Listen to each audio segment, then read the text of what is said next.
Hello friends, welcome back to my another blog. तो देखो আজকে ছোট মতো একটা ব্লগ করছি, যেটার মধ্যে কি দেখাবো। আমার হাজবেন্ড দোকান থেকে একটা পাউডার এনেছে, শাইনিং পাউডার বলে এই পাউডারটা। তো জানি না এটা মানে কেমন ইউজ হবে, তোমরা দেখতেই পাচ্ছ। দেখো কত সুন্দর, মানে ঘটিটা পুরোপুরাই নোংরা ছিল, তো যাই হোক সাফ করে একদমই পরিষ্কার হয়ে গেছে। তোমাদের সামনে আরেকবার করে দেখাবে অন্য একটা থালা, যেটা আমার ছেলে নিয়ে আছে। নিয়ে এদিকে এদিকে নিয়ে দেখো এই থালাটা কতটা নোংরা আছে। এটাকে পরিষ্কার করে এখন এই যে মিস্টার আকাশ দাস দেখাবেন। পেছনটা জানি না, সামনেটা হলেই হলো। দেখো দেখো এই ঘটিটা কলসিটা তো চকচকিয়ে গেছে, কিন্তু আমার হাজবেন্ডের হাতটার জাস্ট অবস্থা দেখো। হাতটা দেখো, হাতটা দেখো, হাতটা দিয়ে পাউডারটা দিয়ে পাপা হাতটা দিয়ে নেবে, হাতটা ধুয়ে নেবে না। দেখো একদম নতুনের মতো চকচক করছে। দাও হাতে একবার, জাস্ট দেখো একদম নতুনের মতো, ভিতর বাইরে সব। এই যে অ্যাপ্লাই করার ইউজটা কিভাবে হচ্ছে সেটাই দেখাচ্ছি তোমাদেরকে।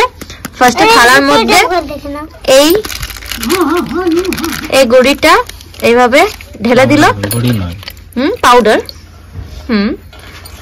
তারপরে এর মধ্যে অল্প জল দিয়ে এটাকে হাত দিয়ে ভালো করে চারিদিকে মিশিয়ে নিচ্ছে। দেখো এই থালাটা পরিষ্কার করতে পারবে কিনা তোমরা ভিডিওটা দেখো পুরোটা। তোমরা কাপড়ে ইউজ করতে পারো।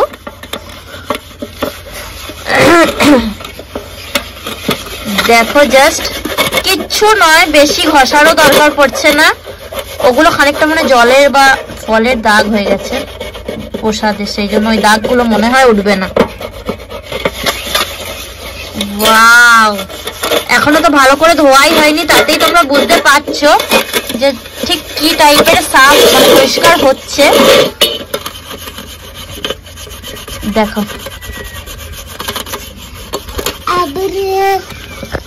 দেখো এইভাবে ঘুরিয়ে ঘুরিয়ে চারদিকটা খালি হালকা হাতে হাত বুলাচ্ছে। তোমরা কাপড় বা কোনো রকম স্কচ ব্রাইট দিয়েও ইউজ করতে পারো, কিন্তু আমার হাজবেন্ড জাস্ট হাত বোলাচ্ছে, তাতেই দেখো কতটা ঠিক পরিষ্কার হচ্ছে। তাহলে স্কচ ব্রাইট বা কাপড় দিয়ে করলে আরো কতটা চমকাবে সেটাই দেখার।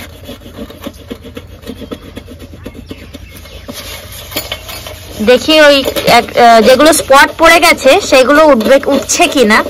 অনেকটা ফল বা ফুলের, যেটা এটা অ্যাকচুয়ালি পুজোর থালা, সেই জন্য।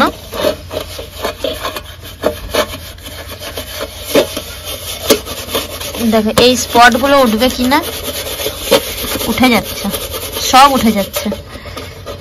তো হাতে ঘটিটা দিয়ে দিস, দেখিয়ে দিস ফ্রেন্ডসদের, একদম নতুনের মতো। বল হ্যাঁ, ঘড়িটা কতটা নোংরা হয়ে গেছিল। হ্যাঁ বল। আমি না আগে পাউডারটা দিয়ে হোলি খেলবো। হোলি খেলবি কেন? তুই তো এমনি সাদা আছিস, আরো সাদা হবি কি? বাহ, এই পাউডারটা দিয়ে আমার ছেলে বলেছে হোলি খেলবে। হোলিতে তাহলে রং না এনে এই পাউডারটাই এক ছলিয়ে নিয়ে আসবো, ঠিক আছে? জলের মধ্যে গুলে গুলে খেলবি। দেখো এদিকে গল্প করতে করতে কতটা পরিষ্কার হয়ে গেছে। হালকা হালকা খালি হাত বোলাচ্ছে থালাটাতে, বেশি জোরও দেওয়ার নেই, কোনো ঘষারও দরকার পড়ছে না। ওয়াও, দেখ এবার জল, এই জলটা দিয়ে পরিষ্কার করো, তারপরে ভালো জল দিচ্ছি। ওঠ বাবা ওঠ। দেখো আমি কেমন করে জল দেবো, আমি মজা পড়ে আছি। আরে দেখো এখান থেকে গিয়ে জল আনতে গেছে।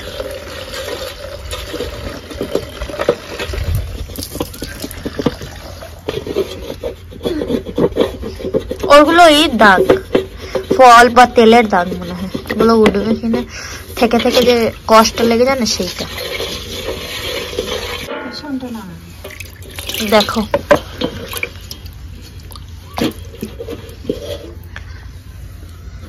বাহ, দেখো জাস্ট কত সুন্দর, দেখো কত সুন্দর পরিষ্কার হয়েছে। এটাতে হাত দিয়ে জাস্ট পরিষ্কার করেছে, তাতেই এত সুন্দর। খালি ওই যে আগের ফলের বা তেলের কষগুলো লেগে আছে সেইগুলো পরিষ্কার হয়তো করতে পারছে না, কিন্তু বাদ বাকি ওটাও হয়ে যাবে, স্কচ ব্রাইট দিয়ে করলে ওটাও হয়ে যাবে। কিন্তু দেখো বাকি জিনিসগুলো জাস্ট আমার ক্যামেরা, আমার মুখটাও মনে হয় হালকা হালকা আসছে থালাটাতে।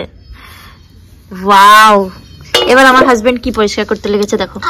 পাপার হাতটা, পাপার হাতটা না, এটা হচ্ছে পাপা যে কড়াটা পরে সেইটা। তো হাতে নিল না। এটার উপর একটা হয়ে গেল তাম্বা, একটা হয়ে গেল পিতল। পিতলের কলসিটা কই? ঘটটা, এটা পিতলের ঘট। হ্যাঁ এটা পিতলের ঘট। হ্যাঁ এটা পিতলের ঘট, এটা কাঁসার থালা। এবার হচ্ছে রূপো পরিষ্কার না, দেখা যাক রূপো পরিষ্কার করতে পারে কিনা এই পাউডারটা। ওখানে লেখা আছে। এখানে প্যাকেটটাতে কি কি লেখা আছে? প্যাকেটটাতে লেখা আছে পিতল, তাম্বা, স্টিল, চাঁদি মানে রূপো, সবকিছুই পরিষ্কার করে দেবে। দেখা যাক। পিতল আর তাম্বাটা তো পিতল আর কাঁসাটা তো হলো, এবার দেখা যাক রূপোটা কি হবে কিনা।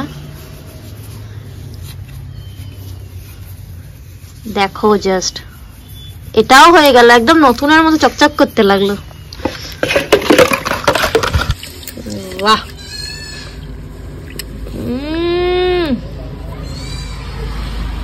একদম নতুনের মতো চকচক করছে গো।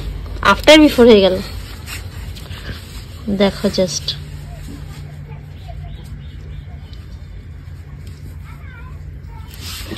একদম নতুনের মতো, ভিতরটাও এটা হয়ে গেছে পরিষ্কার। দেখো তাহলে এখানে রূপো, পিতল আর কাঁসা হয়ে গেছে, মানে এই পাউডারটা সাকসেসফুল, তাই তো? হচ্ছে পরের ব্লগে।